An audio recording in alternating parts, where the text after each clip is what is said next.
오늘은 성탄절이기 때문에 우리가 인사 한번 하고 우리가 말씀을 듣겠는데 영어로 하겠습니다.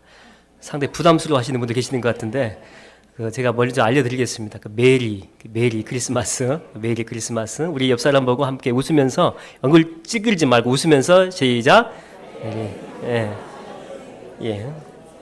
기쁘고 즐거운 성탄절입니다. 2부 예배 찬양대가 이거 선물로 저한테 이걸 하나 줬습니다. 이렇게 메리 크리스마스 이렇게 흔들면서. 우리 가운데 예배 드리는 분 중에서 연세가 가장 많이 드신 분이 계십니다. 그렇죠? 우리 송재순 권사님 계시죠? 90? 지금 이제 나이가 잊어버렸죠. 90이 넘어가면 잊어버리셨어요. 그래서 이거를 그냥 선물로 하나 드릴게요. 여기 보세요.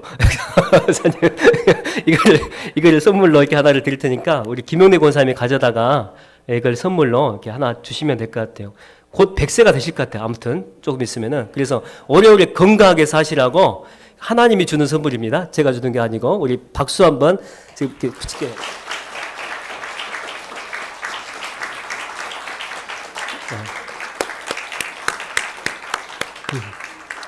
우리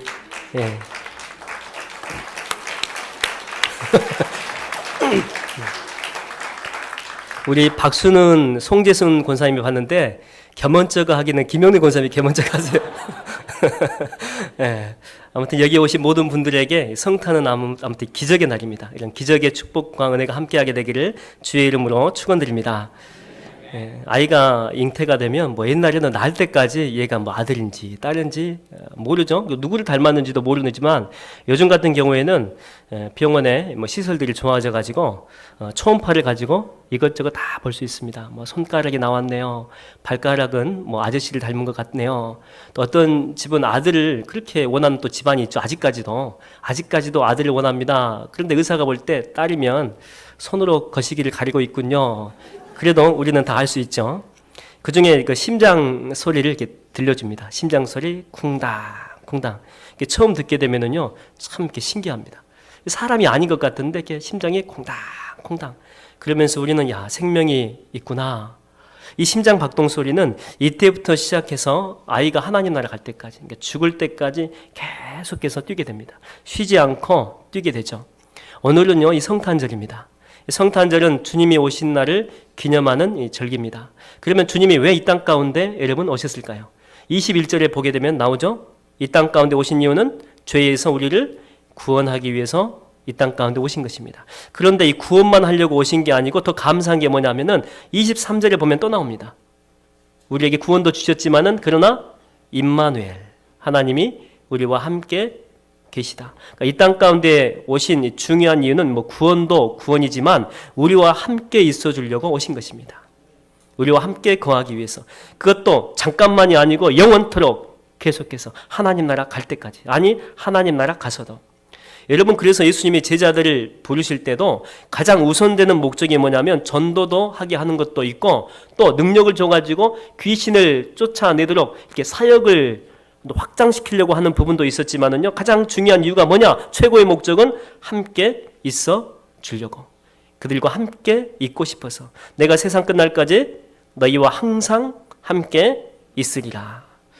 여러분, 주님의 영은, 예수님의 영은요, 지금도 살아 역사하셔서 우리와 함께 하십니다. 지금 우리 가운데 임재해 계십니다. 우리 눈에는 보이진 않지만은요, 영적으로 민감하신 분들은 하나님의 임재를 느낄 수가 있습니다. 우리가 아무 생각 없이 이 자리에 나와 있지만은요, 그러나 어떤 사람들은 하나님의 임재감의 터치가 느껴지게 되면 막 울먹울먹합니다. 성령님이 지금 나와 함께 하시는구나. 나를 만지고 있구나. 내 심령을 치료하고 내 심령을 감싸고 있구나. 하나님 감사합니다. 내가 아무것도 기대하지 않고 이 자리에 나왔는데 오늘 이 시간에 나를 만져주시고 내 안에 임재하여 주시니 주님 감사드립니다. 여러분 옆에 성령 하나님이 함께 하심을 믿습니까? 네. 그러면 우리 이번에는 우리 주님한테 메리 크리스마스, 우리 주님께 메리 크리스마스 한번 하겠습니다. 시작. 주님이 오늘 생신이시기 때문에 분명히 한턱 낼 것입니다. 한턱이 뭐겠습니까? 여러분의 기도 제목에 응답해 주시겠죠. 근데 주님은 좀 이렇게 분위기가 좋아야 또 응답도 해주셔요. 기분파이시기 때문에. 그래서 여러분들이 최대한 귀여운 표정으로, 불쌍한 표정으로 메리 크리스마스 할 때 하나님이 기뻐가지고 여러분의 기도 제목에 응답해 주실 것입니다. 다시 한번 귀여운 표정으로 다시 한번 주님께 주님이 여기 있다고 십자가에 있다고 생각하시고 다시 한번 시작. 할렐루야. 오늘 크리스마스 때 여러분 기도 제목 한 가지 이상씩 꼭 응답되는 축복으로 함께하게 되기를 주의 이름으로 축원드립니다. 근데 여러분 주님이 우리와 함께 하신다라고 했는데 그런데 우리는 그냥 그런가 보다 합니다. 주님이 우리와 함께 하신가 보다. 근데 이게 결코 쉬운 게 아니라는 거죠. 주님이 우리와 함께 머물러 산다. 요한복음 3장 16절에 보게 되면 이렇게 나오죠. 하나님이 세상을 이처럼 사랑하사 독생자를 주셨으니. 이걸 보게 되면 그냥 우리가 아무 생각 없습니다. 하나님이 우리를 사랑해가지고 독생자를 우리 가운데 보내주셨나 보다. 우리를 무지 많이 사랑하나 봐. 역시 사랑의 힘은 커. 그러면서 추상적으로 생각하고 넘어가는데 여러분 사랑하려면은요 반드시 헌신도 필요하고 사랑에는 아픔과 고통도 수반되는 것 여러분 경험해 보셔가지고 다 아시죠. 그러니까 이 전능하시고 거룩하시고 깨끗하신 예수님께서 사람 속에 이 죄인 속에 거한다라고 하는 것은요 결단코 쉬운 게 아니라고 하는 것입니다. 물론 사랑해가지고 우리 가운데 오셨지만 우리 안에 거하시기 위해서는요 상처받을 각오를 하셔야 돼요. 마음이 갈기갈기 찢겨질 그런 결단이 있어야 된다고 하는 것입니다. 여러분들이 만약에 강원도의 골짜기 시골 마을로 한번 들어간다고 해보십시오. 전기도 잘 안 들어오고 도심 한복판에 좋은 아파트에 살다가 이 복음이라고 하는 그 불타는 사명을 가지고 거기에 들어가는 거예요. 주님 내가 이 한 몸 던지겠습니다. 근데 막상 가봤더니 화장실 집 밖에 있습니다. 저녁인데 요즘 같은 이 엄동설안에는요 여기서 거기까지가 천국과 지옥이에요. 천국과 지옥. 차라리 안 가고 참고 말지. 막 밤마다 막 짐승들이 막 울어대고 진해의 기회답니다. 진해. 여러분 아십니까? 그 진해 물리면 큰일 납니다. 저도 시골에 있을 때에 새벽 예배 가기 전에 가장 먼저 확인했던 게 뭐냐면 제 신발 속에 혹시 진해 들어가 있는지. 그래서 신발을 먼저 이렇게 털어요. 털고 체크하고 난 다음에 신고 나갔습니다. 온갖 벌레들 천지입니다. 뱀 나오죠. 뱀. 여러분 뱀 보셨습니까? 딱 고추서가지고 저를 째려보는데 얼마나 요상한 것이 저를 째려보는지 마귀보다 더 무섭습니다. 우풍도 심합니다. 바람이 얼마나 들어오는지. 여러분 머리에 바람 들어간다 그거 아십니까? 머리에 바람 들어간다는 그 느낌 아십니까? 강원도의 두메산골 이 사람들 그 마을 사람들을 사랑해가지고 들어가긴 했지만은요 여러분 그들과 함께 하는 것은 낭만이 아니에요. 낭만이 절대 쉬운 것 아닙니다. 주님이 이 땅 가운데 사람들과 함께 계실 때 얼마나 많은 상처와 아픔으로 얼룩졌겠습니까? 주님을 비난하고 죽이려고 하고 주님은 정말 잘해주려고 했는데 돌아오는 것은요 상처와 아픔뿐이었습니다. 인자는 머리 들 곳이 없다. 그러니까 이 세상에 주님이 사역하실 때에 편하게 잠 한 번 못 잔 것입니다. 항상 긴장 상태입니다. 심신이 탈진이 되고 녹초가 될 때까지 주님은 사역하신 것입니다. 풍랑이 일어대는 갈릴리 호수의 그 배 위에서 잠을 주무셨다. 주무셨다 이게 표현이 나오는데 여러분 그것은 잠이 아니죠. 잠이. 심신의 피로가 겹겹이 쌓여가지고 단순히 피곤 정도가 아니라 거의 초죽음 상태가 된 것입니다. 배가 흔들리는 거 뻔히 알지만은요 일어날 기력이 없었던 거예요. 기력이 너무 지쳐가지고. 여러분 임마누엘을 이게 말이 임마누엘이지 이거 하려면 자기를 부인하지 않으면 감당하지 못하는 것입니다. 보통 우리가 결혼식 할 때 결혼 서약을 하게 되는데 우리 교회 것도 보게 되면 이렇게 나오죠. 우리 교회 것도 뭐 신랑 누구누구는 하나님의 거룩하신 뜻에 따라 신부 누구누구 양을 아내로 맞아 하나님의 말씀대로 그를 내 몸과 같이 사랑하고 귀중히 여기고 보호하며 남편된 책임을 다하되 여기까지가 서론입니다.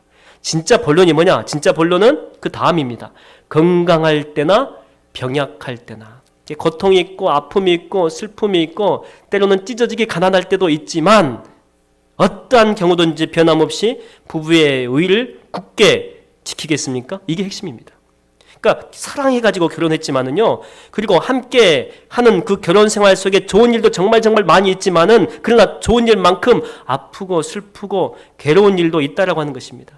그래서 미리부터 결혼 서약을 통해서 미리 약속을 하는 것입니다. 힘들어도 정말 괴로워도 남편은 남편의 자리를 지킬 것이냐, 아내는 아내의 자리를 떠나지 않고 지킨다. 이 약속을 미리부터 받아 놓는 것입니다. 그래서 이 결혼 서약은 서로가 서로의 옆을 떠나지 않고 죽을 때까지 함께 하겠다라고 하는 임마누엘의 서약이라고 하는 것입니다.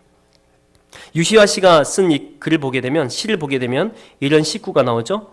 춤추라. 아무도 바라보고 있지 않은 것처럼. 사랑하라.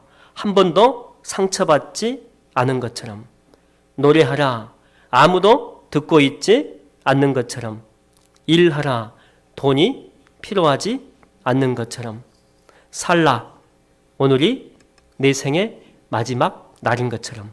한 구절 한 구절이 참 이게 감동이 됩니다. 한 구절로만으로도 충분히 묵상하고 또 많은 시간을 보낼 수 있죠. 많은 생각이 듭니다. 여기서 두 번째 내용인 사랑하라, 한 번도 상처받지 않는 것처럼. 그만큼 이 사랑 안에는요 상처가 있다는 것입니다. 그러니까 사랑에는 항상 상처가 동반이 돼요. 사랑과 이 상처가 오버랩이 돼가지고 항상 겹쳐 있다라고 하는 것입니다. 그러므로 내가 사랑을 선택했다라고 하는 것은 상처도 함께 선택했다라고 보면 틀림없습니다. 그런데 사랑했는데 상처가 없었다, 헤어졌는데 아무렇지도 않는다, 그런 사람은요 진짜 사랑을 하지 않은 것입니다. 사랑도 엄벙덤벙하게 되면은요 상처가 없습니다. 진짜 사랑을 했기 때문에, 진짜 그 사람이 좋은 사람이니까 헤어질 때, 이별할 때, 사별할 때 아픔이 있는 것입니다. 그러면 여러분, 상처받지 않는 방법은 무엇일까요? 내가 상처받지 않은 방법이 있습니다. 그게 뭐냐면 거리감을 두게 되면 됩니다. 적절하게 안전거리를 두면 돼요. 유시민 씨라고 하는 사람이 있는데, 이 사람은 한때 뭐 정치인이기도 했고 지금은 뭐 평론가, 또 작가, 또 학생들을 가르치기도 합니다. 근데 그분이 쓴 책 가운데 보게 되면 어떻게 살 것인가, 이런 책이 있죠. 뭐 톨스토이도 이런 비슷한 제목으로 책을 썼는데, 어떻게 살 것인가, 이 글을 읽으면서 느끼는 것은요, 이 책은 이 마음에서 나온 이 글이다. 그러니까 한참 이 정치를 하면서 힘들고 괴로운 날들을 보낼 때 그걸 마음에 담아가지고 쓴 글들입니다. 대개 이 정치인들이 글을 쓰게 되면 선전용으로 많이 쓰죠. 거짓되고 이 가식적인 글이 나오는데, 이것은 그렇지 않습니다. 솔직한 그 마음이 이 책 속에 담겨져 있습니다. 그 책에 보면 그렇습니다. 나는 상처가 많은 사람이다. 정말 상처가 많은 사람이고 아픔이 많은 사람이다. 좌절감, 절망감, 외로움, 자기 비하도 이 속에 다 들어가 있습니다. 감정을 통제하지 못할 그런 상황까지 온 것입니다. 사람 때문에. 그러면서 스스로 해결책을 찾죠.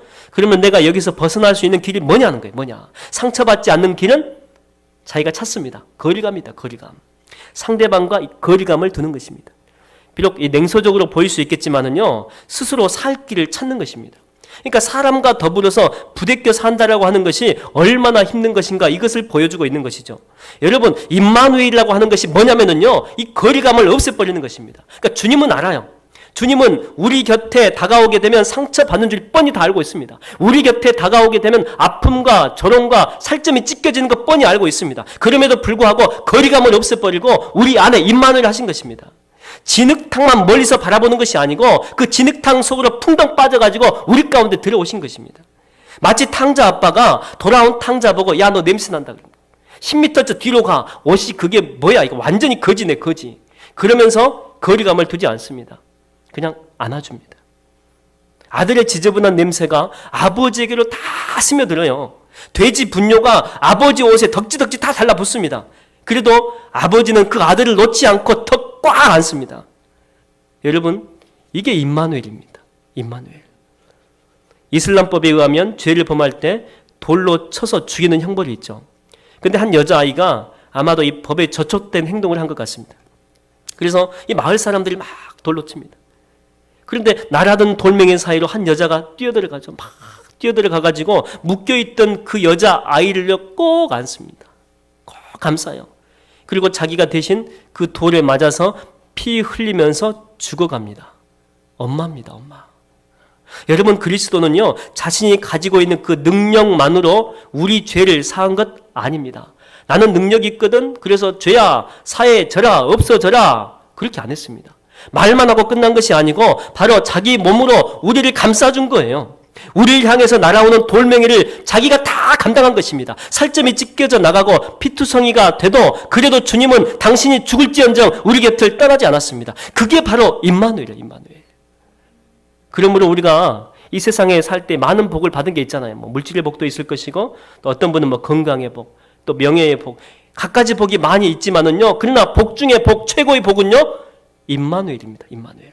하나님이 우리와 함께 하시다. 여러분, 사람은 있다가도 떠나갑니다. 그렇죠? 모든 사람들이 다 떠나갑니다. 아무리 형님 동생하는 가까운 사이라도 나 힘들어지면은요, 전화해도 안 받습니다. 피해버립니다. 도와달라고 하면 차갑게 고개 돌려버립니다. 있어도 없다라고 합니다. 여러분 물질도 마찬가지예요. 물질도 있다가도 없어지는데 순간입니다. 모을 때는요 얼마나 힘들게 모읍니까? 하나 둘 이렇게 모읍니다. 그런데 이게 빠져나갈 때는요 썰물이 빠져나가듯이 순식간에 싹 사라져버립니다. 건강도 마찬가지예요. 건강도.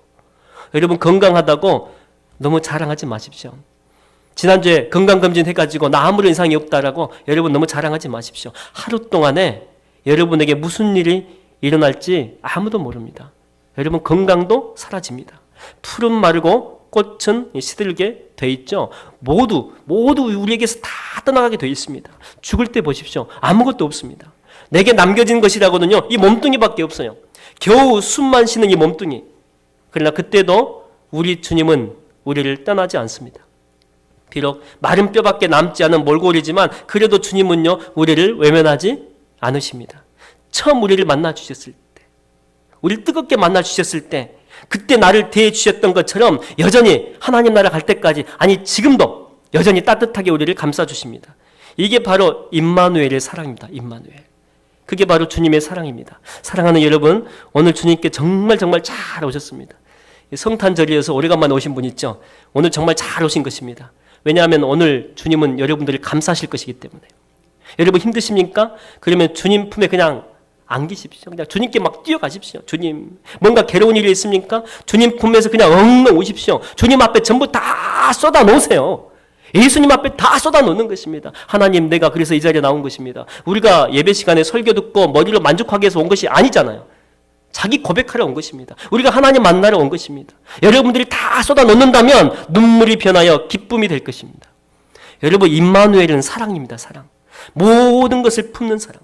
여러분의 상처를 품고 아픔도 품고 고통도 품고 여러분의 죄도 다 품고 또 배신감에 힘들어하는 여러분의 그 마음을 감싸는 사랑입니다. 그게 바로 임마누엘입니다. 오늘 여러분 가운데 주님의 감싸주시는 이 임마누엘의 은혜가 충만하게 넘쳐나게 되기를 주의 이름으로 축원드립니다. 할렐루야. 우리 옆 사람 보면서 한번 인사하겠습니다. 임마누엘의 주님이 우리 집사님과 권사님과 함께 하실 줄로 믿습니다.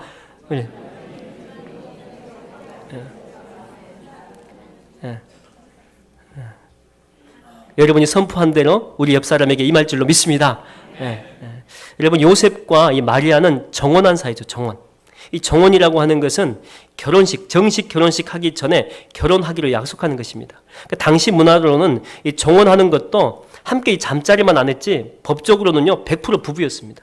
그러면 이 정혼한 후에 뭘 하냐면 그 남편 될 사람은요, 신랑 될 사람은 자기 집에 다시 갑니다. 가가지고 부부가 이 살 거처를 마련하기 위해서 1년에서 2년 정도 정말 열심히 일을 하게 되죠. 그리고 그 기간 동안 이 신부 될 사람도 정결함을 지키는 것은 기본이고 나름대로 신부 수업을 열심히 받습니다. 그런데 아닌 밤중에 홍두깨라고 갑자기 아내가 임신한 것입니다. 함께 잠자리 한 적도 없는데 배신이죠. 큰 충격이었습니다. 요셉은요 지금 함께 살 이 보금자리를 마련하기 위해서 눈꽃 뜰 새 없이 새벽부터 밤 늦게까지 죽도록 일합니다. 그래도 마리아, 이 사랑하는 마리아와 함께 살 걸로 생각을 하니까 아무리 힘들어도 고통스러워도 다 이겨낼 수가 있습니다. 그런데 어이없게도 마리아는 바람을 피운 것입니다. 당시 법으로는요 돌을 맞아 죽어야 되죠. 이제 요셉의 입 한번 뻐끗하게 되면 마리아라는 존재는요 이 세상에서 사라지게 되어 있습니다. 그래도 요셉은 정이 있었는지 몰라도 그렇게까지는 하진 않고 차선책으로 조용히 파혼하는 것으로 마무리 지으려고 이 마음을 먹습니다. 그런데 그때 바로 천사가 나타나죠. 뭐라고 합니까? 요셉아, 요셉아, 이 마리아가 임신한 것은 성령으로 된 것이니까 두려워하지 말라는 거예요. 아내로 데려오는 것을 두려워하지 말아라. 네 아내를 삼으라.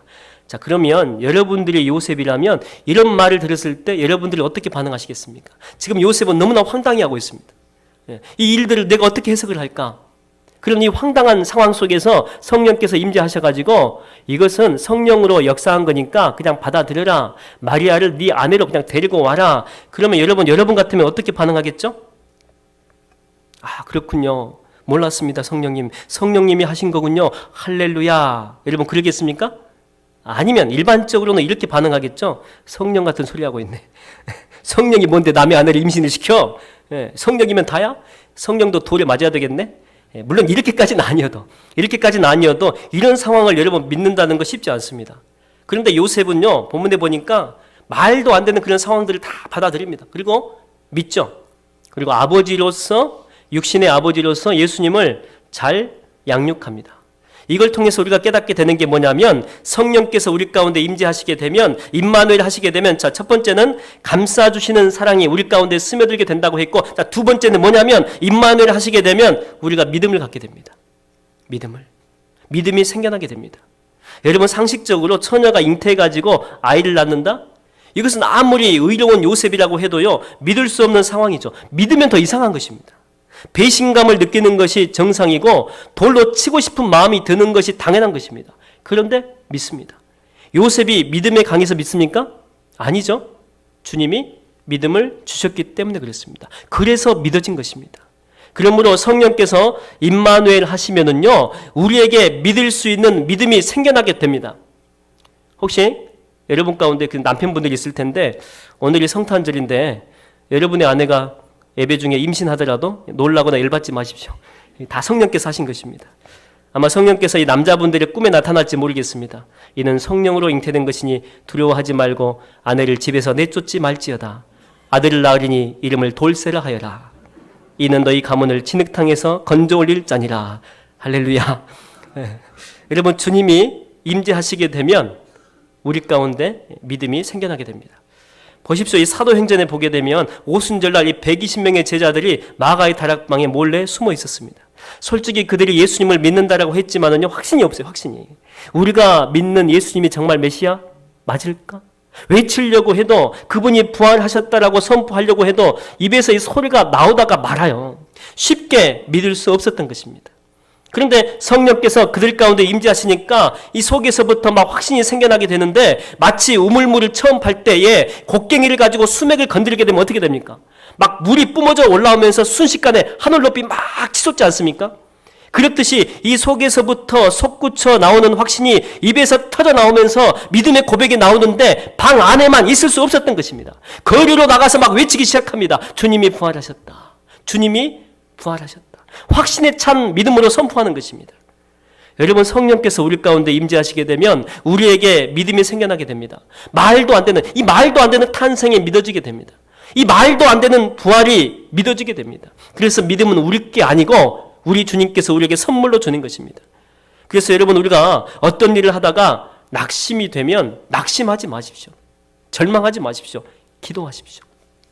그 일이 정말 주님이 원하시는 일이라면 낙심할 상황입니다. 환경이 좋지 않습니다. 그리고 다른 사람들이 다 안 된다라고 해도 정말 주께서 원하시는 일이었다면요, 내 안에 확신이 생깁니다. I can do it. 나는 할 수 있다는 거예요. 할 수 있거든이 무슨 말이냐? 믿는 자에게는 능치 못할 일이 없느니라. 하나님의 관점으로 그 문제를 다시 해석하기 시작합니다. 그래서 여러분, 우리가 어떤 일을 판단할 때 안 된다고 미리부터 결정하지 말고 기도하십시오. 기도하게 되면은요, 주님의 임재가 우리 가운데 임하게 되죠. 성령께서 우리를 감싸게 되죠. 자, 그런 상태에서 분별하고 판단하고 결정해도 늦지 않다라고 하는 것입니다. 왜 섣불리 판단하고 좌절하고 절망하십니까? 기도하기 전에는 될까 그래요, 될까? 이게 될 리가 없지. 근데 기도하고 나니까 되네, 그래요, 되네. 말이 바뀝니다, 말이. 사람들은요, 죽었다고 합니다. 죽었기 때문에 소망이 없다라고 하는데 우리 주님은 뭐라고 합니까? 잔다 그래요. 잔다. 주님과 이 사람의 말이, 사람과 주님의 관점이 틀립니다. 겉모습으로는 다윗 같은 사람은요, 왕이 될 수 없죠. 외적으로 탁월하지 못합니다. 그래서 사람들은 속아요. 될 리가 없지, 될 리가. 사무엘 같은 사람도 헷갈립니다. 다윗을 기름 부어가지고 왕을 세운다라고 하는 것은요, 있을 수 없는 일입니다. 그런데 이것은 인간의 시각이죠. 하나님은 사람을 볼 때 마음 중심 봅니다. 중심. 겉모습 보지 않습니다. 겉으로 보여지는 모습이 아니고 그 사람 마음 중심에 있는 진짜 그 사람, 참다운 그 사람의 모습을 봅니다. 우리는 겉만 봅니다. 겉만. 그리고 그것으로 판단합니다. 그래서 실수하는 것입니다. 그러나 기도하면 깊이 볼 수 있습니다. 정말 기도하면 겉으로 봤던 것들이 다 파헤쳐지기 시작하면서 깊이 봅니다. 상황 속으로 중심부에 들어가서 봅니다. 내가 죽어야 될 상황인가? 아니면 그 속에 주께서 보화를 숨겨 놓으셨는가? 저 사람과 나는 왜 이 모양이지? 그러나 기도하게 되면 주께서 안 봤던 것 보여주십니다. 기도하면 하나님의 마음으로 볼 수 있습니다. 저는 이 성경의 이 정탐꾼 사건이요, 참 안타깝습니다. 12명의 그 정탐꾼 중에서 10명의 보고를 듣게 되면 그게 다 맞는 말이거든요. 가나안 주민들이 다 용사하고 거인족이다. 그에 반해가지고 우리는 메뚜기하고 같다. 여러분, 이 정보가요, 이 정탐의 내용이 틀린 말이 아니거든요. 인간적으로 참 분석을 잘한 것입니다. 객관적으로 맞죠? 그리고 낙심이 되는 게 당연한 겁니다. 당연해요. 근데 아쉬운 게 뭐냐면 이런 문제를 가지고 이런 상황을 가지고 주님께 가지 않았다는 것입니다. 않고 그냥 그것을 끝내버렸다라고 하는 거예요. 만약에 여러분 10명의 정탐꾼이 기도했다면, 그래서 주님 앞에 나아갔다면 주님은 분명히 그들의 시각을 바꿔줬을 거예요. 그리고 그들에게 믿음도 줬을 것입니다. 이 정탐꾼들아, 이스라엘 백성들아, 두려워하지 말라는 거예요. 그래, 맞다. 가나안 족속은 거인족이다. 네가 평가하고 네가 분석한 게 다 맞다. 그런데 나는 너희와 함께하고 있지 않니? 내가 거인족보다 너희를 훨씬 더 크게 만들어 주겠다는 거예요. 그런데 아쉽게도 그들은 기도하지 않았던 것입니다. 기도하지 않으니까 그냥 메뚜기에 머물러 버린 거예요. 반면에 여러분 히스기야를 보십시오. 아수르가 쳐들어오는데 18만 5천 명입니다. 성벽 앞에까지 와가지고 조롱하고 히스기야 욕하고 하나님 욕합니다. 이제 죽는 것은 시간 문제죠. 주변의 모든 성들은 다 초토화가 돼버렸습니다. 남은 성은요, 유일하게 남은 성은 예루살렘밖에 없는데 포위했습니다. 먹을 것 떨어지면 죽는 것입니다. 이때 히스기야의 그 태도가 중요하죠. 태도가. 아수르가 협박과 이 조롱이 담긴 편지를 히스기야한테 보냈는데 히스기야는요, 그걸 가지고 묵상하지 않습니다. 그걸 가지고 여호와 앞에 가서 펼쳐놓습니다. 하나님 보십시오. 주님 보십시오. 그리고 기도합니다. 내 눈으로 볼 때는 이미 다 끝난 것이지만은요, 그래도 주님의 뜻을 다시 한번 묻는 것입니다. 낙심하기 전에, 포기하기 전에, 절망하기 전에 하나님의 눈으로 다시 해석하고 다시 보는 것입니다. 다시. 여러분, 하나님이 끝났다고 해야 끝난 것입니다. 왜 미리부터 좌절하고 절망하십니까? 만약에 이런 상황에서 히스기야가 기도 안 했다면요, 신경쇠약에 걸려가지고 죽었을 것입니다. 외부에서 압박해오고 자기 백성들이라고 요동하지 않았겠습니까? 무능한 왕이라고 비난했겠죠. 우리를 여기까지 몰고 간 무능한 왕, 저주받은 왕이라고 했겠죠. 그러나 그때 히스기야는 그 말에 집중하지 않습니다. 주님 앞에 기도했습니다. 기도하니까 아수르도 물론 물리쳐줬지만은요, 하나님께서 그 히스기야를 붙들어 준 거예요. 그 마음을 지켜준 거예요. 이게 무너질 수밖에 없는 상황이거든요. 마음이요, 우르르르 무너질 수밖에 없는 그런 상황인데 하나님께서 그 마음을 꼭 붙들어 주신 것입니다. 이런 이 고통스러운 상황을 이겨낼 수 있도록 주님께서 그 마음을 감싸 주신 것입니다. 여러분, 하나님이 임재하시게 되면 우리에게는 세상이 흔들 수 없는 믿음이 생겨나게 됩니다. 오직 주만이 나의 반석, 나의 구원이시니 내가 누구를 두려워하리요? 내가 여동치 아니하리로다. 할렐루야. 여러분, 우리가 살다 보면은요, 정말 말도 안 되는 그런 일들이 일어날 때가 참 많이 있습니다. 때로는 억울하기도 하고 믿었더니 마리아가 임신하듯이 배신당한 것 같은 그런 상황들이 옵니다. 또 히스기야처럼 밖에서도 압박을 당하고 안에서도 공격을 당할 때가 있습니다. 미칠 것 같습니다. 오늘 본문에서 요셉이 조용히 파혼하고자 했다고 간단히 나오지만은요, 요셉도 사람이고 인간입니다. 그의 마음이 이 단어 한 줄로 해석이 되겠습니까? 이 속에서는요, 우라통이 막 치밀어 올랐을 것입니다. 미칠 것 같았겠죠? 세상이 싫고 인간도 싫고 삶이 다 무가치해 보이지 않았겠습니까? 아마도 이렇게 나와 있지는 않지만은 있는 술 없는 술 다 먹지 않았겠어요? 술 먹고 죽자. 그날 하루 동안 죽지 못해 살았을 것입니다. 그런데 주님이 임재하시니까 이런 말도 안 되는 상황을 바라보는 그 눈길이 바뀌어버립니다. 시각이 바뀌어버려요. 그리고 이 상황이 이해가 됩니다. 아, 그렇구나. 그리고 무엇보다도 이겨낼 수 있는 그런 믿음이 요셉 가운데 생기게 됩니다. 여러분, 삶이 힘드십니까? 그렇다면 힘들어만 하지 마시고 여러분 기도해 보십시오. 하나님의 임재 속으로 한번 들어가 보는 것입니다. 하나님의 그 임마누엘 속으로 한번 들어가 보는 거예요. 기도하고 나서 좌절해도 된다니까요. 기도하고 나서 결정하고 기도하고 나서 판단해도 된다니까요. 여러분, 기도하게 되면 우리가 주님의 뜻을 깨닫게 됩니다. 기도하게 되면은요, 우리가 알 수 없었던 현상만 보고 몰랐던 깊이 중심에 들어있는 그 내용까지 주께서 우리에게 알려주십니다. 여러분, 기도하면 보입니다. 기도하면 이게 이해가 됩니다. 또 무엇보다 기도하게 되면 현재의 이 상황들이, 어려운 상황들이 다 감당이 되는 것입니다. 왜? 왜냐하면 우리가 기도할 때 주님께서 친히 우리 가운데 임마누엘 하시기 때문에 그래요. 임마누엘. 우리와 함께 하시기 때문에. 여러분, 이 시간에 주님은요, 임마누엘 할 사람을 찾고 있습니다. 내가 오늘 누구에게 임마누엘 할까? 내가 오늘 누구에게 나의 성령의 영감을 줄까? 내가 오늘 누구의 마음을 감싸줄까? 여러분, 하나님의 임재가 필요하십니까? 그러면 정말 간절히 주님 앞에 정말 기도해 보십시오. 나를 사랑하는 자들이 나의 사랑을 입으며 나를 간절히 찾는 자가, 정말 간절히 찾는 자가 나를 만날 것이라. 오늘 여러분 가운데 하나님의 임재의 축복이 함께하게 되길 바랍니다. 오늘 기쁜 성탄절인데 이 성탄의 날에 여러분의 가정과 또 여러분의 사업장과 여러분의 직장과 여러분이 있는 모든 곳에 즐거운 이 캐롤성이 흘러넘치게 되기를 주의 이름으로 축원드립니다. 기도하겠습니다.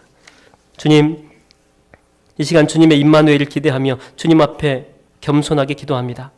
기도할 때 우리 가운데 임재하사 우리의 육신의 눈으로 분별하며 판단치 않게 하시고 성령의 마음과 생각으로 분별하며 믿음이 필요한 상황이라면 우리에게 믿음을 더하여 주옵소서. 예수님의 이름으로 기도하옵나이다. 아멘.